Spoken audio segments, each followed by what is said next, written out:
Assalamualaikum warahmatullahi wabarakatuh. Perkenalkan, nama saya Rahmah, NIM 2105050033.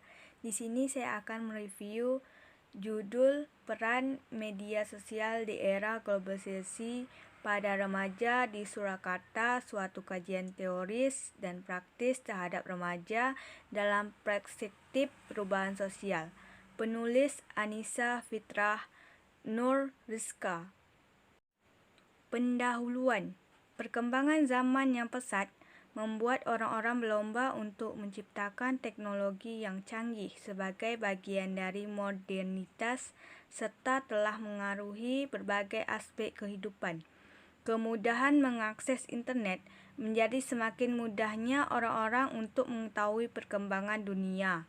Internet dapat sebagai media komunikasi maupun edukasi.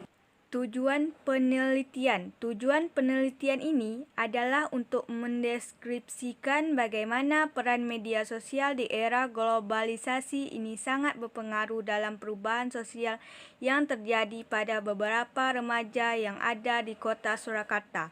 Perubahan ini mencakup pada perubahan pola interaksi, aspek bahasa, gaya berpakaian, dan lainnya yang diakibatkan oleh pengaruh dari kebudayaan Barat yang masuk melalui media sosial dan sangat berpengaruh pada budaya remaja di Indonesia. Metodologi penelitian. Penelitian ini menggunakan metode penelitian deskriptif kualitatif. Menurut Nawawi 1991-63, penelitian deskriptif sebagai prosedur pemecahan masalah diselidiki dengan menggambarkan atau melukiskan keadaan subjek atau objek penelitian, seseorang, lembaga, masyarakat, dan lainnya. Saat sekarang, berdasarkan fakta yang tampak sebagaimana adanya guna membuat kesimpulan-kesimpulan sebagai analisis permasalahan penelitian. Penelitian ini dilakukan di kota Surakarta. Dengan sasaran penelitian adalah para remaja.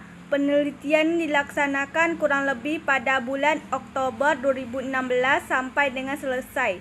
Terhitung sejak pemilihan judul dan pelaksanaan penelitian sampai penyusunan lapor penelitian sebagai hasil dari penelitian.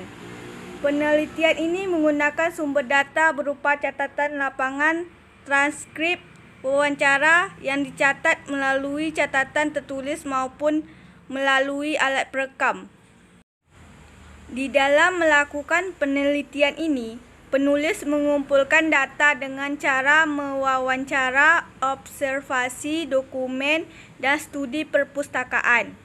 Penelitian mengamati secara langsung bagaimana perubahan kebudayaan yang terjadi pada remaja di Surakarta. Di dalam menguji keablasan, data penulis menggunakan lebih dari satu sumber untuk mendapatkan data yang lebih valid dan analisa dengan baik. Analisa dan pembahasan. Dalam pembahasan kali ini akan diuraikan beberapa perubahan yang mencakup aspek budaya di dalam masyarakat, khususnya pada para remaja. Mengambil dari pendapat Gilin Soekarno 2009-263, perubahan sosial adalah sebagai suatu variasi dari cara-cara hidup yang telah diterima, baik karena perubahan kondisi geografis, kebudayaan, material, komposisi penduduk. Kekuatan hasil penelitian. Jurnal menurut review. Kemudahan mengakses internet menjadi semakin mudahnya orang-orang untuk mengetahui perkembangan dunia. Internet sudah menjadi bagian terpenting bagi masyarakat seluruh dunia.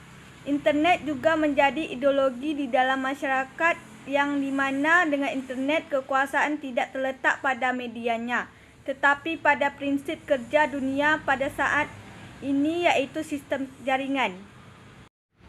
Kelemahan hasil penelitian jurnal menurut review.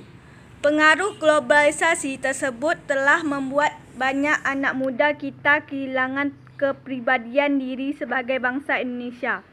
Perubahan yang terjadi saat ini berlangsung begitu cepat. Hanya dalam jangka waktu satu generasi banyak negara-negara berkembang telah berusaha melaksanakan perubahan kebudayaan.